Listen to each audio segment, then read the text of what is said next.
1100 വെള്ളി നാണയങ്ങൾ നഷ്ടപ്പെട്ടതിനെപ്പറ്റി ശാപമുച്ചരിക്കുകയും മകനോട് രഹസ്യമായി പറയുകയും ചെയ്തതാര്? മിക്കായുടെ അമ്മ. വെള്ളി നാണയങ്ങൾ മിക്ക അമ്മയ്ക്ക് തിരികെ കൊടുത്തപ്പോൾ അതിൽ നിന്നും എത്ര നാണയങ്ങളെടുത്താണ് അമ്മ തട്ടാനെ ഏൽപ്പിച്ചത്?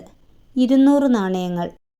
മിക്കായുടെ അമ്മ മകന് വേണ്ടി എന്തു നിർമ്മിക്കുന്നതിന് വേണ്ടിയാണ് 200 വെള്ളി നാണയങ്ങൾ തട്ടാനെ ഏൽപ്പിച്ചത്? ഒരു കൊത്തുവിഗ്രഹവും ഒരു വാർപ്പ് വിഗ്രഹവും.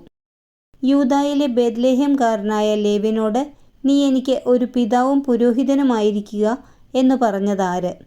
മിക്ക.